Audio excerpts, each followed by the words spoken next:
দিল্লির মন্ত্রী কপিল মিশ্রার বিরুদ্ধে দায়ের হওয়া মামলায় দিল্লির এক আদালতে ধমক খেল দিল্লি পুলিশ। 2020 সালের দিল্লি বিধানসভা নির্বাচনে সমাজ মাধ্যমে আপত্তিকর মন্তব্য, হিংসায় ইন্ধন যোগানোর অভিযোগ কপিলের নামে।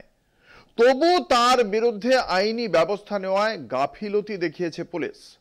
নির্বাচনের সময় সাম্প্রদায়িক হিংসা ছড়ানো এই গুরুতর অভিযোগে কপিল মিশ্রের বিরুদ্ধে আইনি ব্যবস্থা নেওয়ার সুযোগ থাকলেও পুলিশ কিন্তু কিছুই করেনি। দিল্লি পুলিশের চার্জশিটেও ছিল না কপিলের নাম।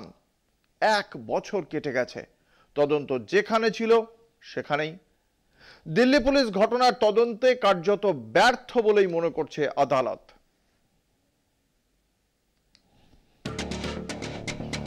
দিল্লির মন্ত্রী কপিল মিশ্রের বিরুদ্ধে দায়ের হওয়া মামলায় দিল্লির এক আদালতে ভৎসনার মুখে দিল্লি পুলিশ। মামলায় যথাযথ গুরুত্ব না দেওয়ার জন্য আদালতে তীব্র সমালোচনার মুখে পড়তে হয় দিল্লি পুলিশকে। কি নিয়ে মামলা? 2020 সালে দিল্লি বিধানসভা নির্বাচনে এক্স স্যান্ডেলে আপত্তিকর মন্তব্যের অভিযোগ। রিটার্নিং অফিসারের অভিযোগের ভিত্তিতে এফআইআর দায়ের। ম্যাজিস্ট্রেট আদালতে জমা পড়ে নির্বাচন কমিশনের অভিযোগ।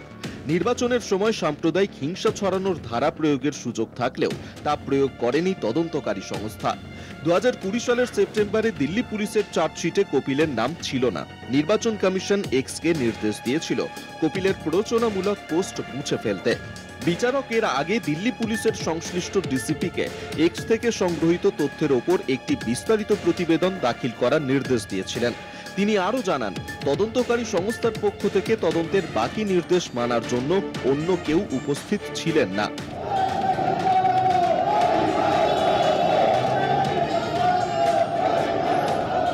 তদন্তের গাফিলতি নিয়ে সরাসরি প্রশ্ন তুলেছে আদালত।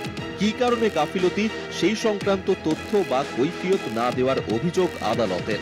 গোটা বিষয়টি দিল্লি পুলিশ কমিশনারের নজরে আনার নির্দেশ আদালতের।